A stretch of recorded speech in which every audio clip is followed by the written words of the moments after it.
નમસ્કાર. આજે આપણે કુંડલિની વિશે થોડું આગળ સમજીશું. ચેતનાની શક્તિઓ અનંત અપાર છે. વિદ્વાન, વૈજ્ઞાનિક, આત્મવેત્તા, મહામાનવ, ઋષિ મનીષી આ શક્તિનો ઉપયોગ કરીને પોતપોતાના ક્ષેત્રમાં પ્રગતિ કરે છે. મસ્તિષ્કીય વિકાસ માટે શાળાના પ્રશિક્ષણ ઉપરાંત સ્વાધ્યાય, સત્સંગ, ચિંતન, મનન, સાધના અને સમાધિ સુધીની અમર્યાદિત પ્રગતિ પ્રયત્ન આ જ આધારે થાય છે. વ્યક્તિત્વ અને વર્ચસ્વની પ્રખરતાની બધી સંભાવનાઓ આ જ ક્ષેત્ર સાથે જોડાયેલી હોય છે. પરાપ્રકૃતિની સાધના અને ગાયત્રી ઉપાસનાની મદદથી અંતઃચેતનાનો વિકાસ થાય છે. બીજી શક્તિ સાવિત્રી, પદાર્થ શક્તિ, ક્રિયાશીલતા આ અપરા પ્રકૃતિથી જ પ્રાણીઓના શરીરનું સંચાલન થાય છે અને જગતની પ્રકૃતિનું ચક્ર ચાલે છે. શરીરમાં શ્વાસ પ્રશ્વાસ, લોહીનું ભ્રમણ, ઊંઘવું જાગવું, પાચન વિસર્જન, ઉષ્મા ઉર્જા, જૈવિક વિદ્યુત પ્રવાહ વગેરે અનેક ક્રિયાકલાપો શરીરના ક્ષેત્રમાં ચાલે છે. વિશ્વનો દરેક પદાર્થ ક્રિયાશીલ છે. ઉત્પાદન, અભિવર્ધન અને પરિવર્તનનું ગતિચક્ર આ સૃષ્ટિમાં સતત ચાલ્યા કરે છે. પ્રાણી અને પદાર્થ બધા પોતપોતાની ગતિથી ઝડપથી પ્રગતિના પંથે દોડતા હોય છે. વિકાસની દિશામાં પ્રત્યેક કણને ધકેલવામાં આવે છે. નિષ્ક્રિયતાને સક્રિયતાના રૂપમાં બદલવાનું પ્રેરણા કેન્દ્ર જે મહત્તત્વમાં સમાયેલું છે તેને અપરા પ્રકૃતિ કહે છે. સત, રજ, તમ ત્રિગુણ, પંચતત્વ, તન્માત્રાઓ વગેરેનું સૂત્ર સંચાલન આ જ શક્તિ કરે છે. સિદ્ધિઓ અને વરદાન એની જ કૃપાથી મળે છે. બ્રહ્માજીની બીજી પત્ની સાવિત્રી તરીકે એને જ ઓળખવામાં આવે છે. માણસના શરીરમાં આરોગ્ય, દીર્ઘજીવન, બળ, વૃદ્ધિ, સાહસિકતા, સૌંદર્ય વગેરે અનેક વિશેષતાઓ એના પર આધારિત છે. એમ તો એ સર્વત્ર વ્યાપેલી છે, પરંતુ પૃથ્વીમાં ધ્રુવ કેન્દ્રમાં અને શરીરના મૂલાધાર ચક્રમાં એનું વિશેષ કેન્દ્ર છે. સાધના પ્રયોજનમાં એને જ કુંડળીની શક્તિ કહે છે. ગાયત્રી અને સાવિત્રી બંને એકબીજાના પૂરક છે. એમની વચ્ચે કોઈ સ્પર્ધા નથી. ગંગા યમુનાની જેમ બ્રહ્મ હિમાલયની એને બે નદીઓ કહી શકાય છે. બંને છૂટે ન પડે એવી રીતે એકબીજા સાથે જોડાયેલી છે. એને એક પ્રાણ અને બે શરીર કહી શકાય છે. બ્રહ્મજ્ઞાનીને પણ લોહી માંસનું શરીર અને તેના નિર્વાહના સાધનો જોઈએ. પદાર્થોનું સૂત્ર સંચાલન ચેતના વગર શક્ય નથી. આમ આ સૃષ્ટિક્રમ બંનેના સહિયારા પ્રયત્ન વડે ચાલી રહ્યો છે. જડ ચેતનનો સંયોગ છૂટો પડી જાય તો પછી બેમાંથી એકનું પણ અસ્તિત્વ રહેશે નહીં. બંને પોતાના મૂળ કારણમાં વિલીન થઈ જશે. એને સૃષ્ટિની પ્રગતિના રથના બે પૈડા કહી શકાય છે. એક વગર બીજું નકામું છે. અપંગ, તત્વજ્ઞાની અને મૂઢમતી નર પશુ બંને જ અધૂરા છે. શરીરમાં બે ભુજાઓ, બે પગ, બે આંખો, બે ફેફસા, બે કિડની વગેરે છે. બ્રહ્મનું શરીર પણ પોતાના બે શક્તિ પ્રવાહની મદદથી આ સૃષ્ટિનું સંચાલન કરે છે. એને તેમની બે પત્નીઓ, બે પ્રવાહો વગેરે કોઈપણ શબ્દનો ઉપયોગ કરીને તેની મદદથી વસ્તુસ્થિતિને સમજવાનો હેતુ પૂરો કરી શકાય છે. પત્ની શબ્દ અલંકાર માત્ર છે.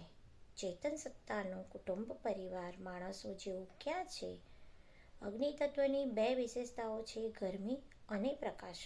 કોઈ ઈચ્છે તો એને અગ્નિની બે પત્નીઓ કહી શકે છે. આ શબ્દ પ્રયોગ ન ગમે તો પુત્રીઓ કહી શકે છે. સરસ્વતીને ક્યાંક બ્રહ્માની પુત્રી કહી છે, ક્યાંક પત્ની પણ કહી છે. એને સ્થૂળ માનવ વ્યવહારની જેમ સમજવાની જરૂર નથી. આ અલંકારિક વર્ણન માત્ર સમજવા માટે અને ઉપમા તરીકે છે. તો આત્મશક્તિને ગાયત્રી અને વસ્તુ શક્તિને સાવિત્રી કહે છે. સાવિત્રી સાધનાને કુંડલિની જાગરણ કહે છે. તેમાં શરીરમાં રહેલી પ્રાણ શક્તિની સુષુપ્તિ વિકૃતિને દૂર કરવાનો પ્રયત્ન કરવાનો હોય છે. વીજળીના બે પ્રવાહો ઋણ અને ધન હોય છે. બંનેના મળવાથી જ શક્તિનો પ્રવાહ વહે છે. ગાયત્રી અને સાવિત્રીના સમન્વયથી સાધનાની બધી જ જરૂરતો પૂરી થાય છે. તો ગાયત્રી સાધનાનો સંતુલિત લાભ મેળવવા માટે સાવિત્રી શક્તિનો સહકાર મેળવવો પડે છે. આધ્યાત્મ ક્ષેત્રમાં જ્ઞાન ભાગને દક્ષિણ માર્ગ કહે છે. તેને નિગમ, રાજયોગ, વેદમાર્ગ વગેરે પણ કહેવામાં આવે છે. બીજા ક્રિયા ભાગને વામ માર્ગ એટલે કે આગમતંત્ર, હઠયોગ વગેરેના નામે ઓળખવામાં આવે છે. બંનેને અલગ રાખવા કે વિરુદ્ધ સમજવા નુકસાનકારક છે. એનાથી કલેશ અને વિનાશ પેદા થાય છે. દેવાસુર સંગ્રામની વાતો જાણીને કોઈને આનંદ થતો નથી. તેનાથી ઉદ્વેગ પેદા થાય છે. બંને જ્યારે મળીને સાથે ચાલ્યા, સમુદ્ર મંથનમાં સહયોગથી વર્ત્યા, તો પછી તેમાંથી વિરાટ સંપત્તિ બહાર આવે. સમુદ્ર મંથનના પરિણામે અતિ કિંમતી 14 રત્નો મળ્યા તે વાત બધા જાણે છે. લક્ષ્મીજી, અમૃતકુંભ, કામધેનુ, કલ્પવૃક્ષ વગેરે તે જ સહિયારા પ્રયત્નથી મળી શક્યા. જ્યાં સુધી દેવ અને દાનવો અલગ અલગ રહ્યા, લડતા ઝઘડતા રહ્યા, તેમને મુશ્કેલી અને વિનાશ સિવાય બીજું કંઈ જ મળ્યું નહીં. પરંતુ જેવા તેમણે સહકાર કર્યો તેવું જ સમુદ્ર મંથન થયું અને તે કિંમતી લાભોનો આધાર બની ગયો. ગાયત્રી અને સાવિત્રીના સમન્વયને બિલકુલ એ દેવાસુર સહયોગ સ્થળનો કહી શકાય છે. ગાયત્રીની સર્વોપયોગી, સર્વસુલભ સાધનાને નિત્યકર્મમાં સામેલ કરવામાં આવી છે. સંધ્યાવદન આધ્યાત્મ સાધનાનું જરૂરી અંગ છે. સંધ્યાનું કૃત્ય ગાયત્રી ઉપાસના વગર થઈ શકે નહીં. ત્યાર પછી વધારાની વિશેષ સાધનાઓ અપનાવવામાં આવે છે. એક અનુષ્ઠાન અને બીજું પુરસ્ચરણ.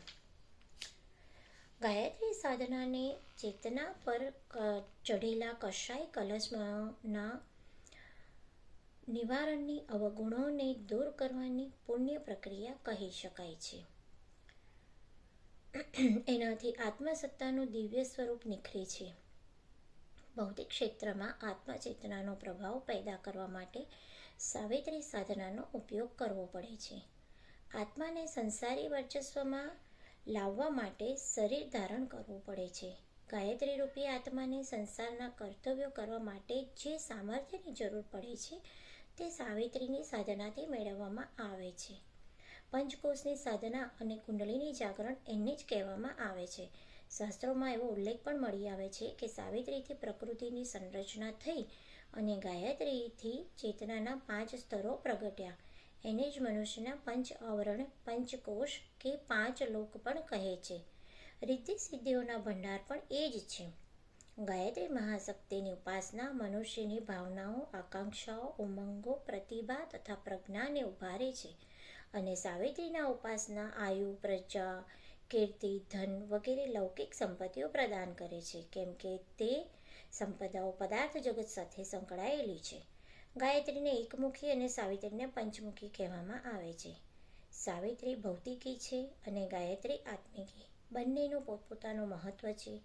મનુષ્ય પોતાના પુરુષાર્થથી સંપદાઓ મેળવે છે.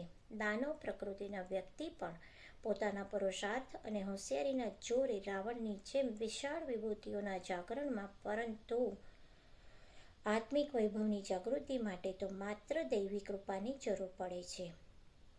મનુષ્ય જ્ઞાન ચેતનાના અભાવમાં બધી સુખ સગવડો હોવા છતાંય દુર્બુદ્ધિને વશ થઈને ખરાબ પ્રવૃત્તિઓ અપનાવે છે અને મુશ્કેલ પરિસ્થિતિઓમાં મુકાઈ જાય છે. મુશ્કેલીઓનો સામનો કરવામાં તે ગૂંચવાયેલો છે. એટલા માટે સાધારણ જનો માટે, જન માટે સંધ્યાવદન રૂપે નિત્ય ગાયત્રી ઉપાસના કરવાનું વિધાન છે. ત્રિકાળ સંધ્યા ન થઈ શકે તો એક વખત પ્રાતઃ સંધ્યા તો ચોક્કસ અનિવાર્ય રૂપે કરવી જોઈએ.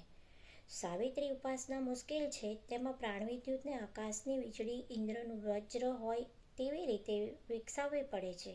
આત્માના ક્ષેત્રમાં સાવિત્રી મહાશક્તિનું આહ્વાન સૂર્યશક્તિના રૂપમાં કરવું પડે છે અને એ યોગ્ય બનાવવું પડે છે કે અંતરાળમાં રહેલી રિદ્ધિ સિદ્ધિઓ આ જ શરીરમાં પ્રગટ થાય અને સાધકને ઋષિકલ્પ સમાન ઓજસ્વી, તેજસ્વી, મનસ્વી અને તપસ્વી સ્તરનો બનાવી શકે છે. ધન્યવાદ.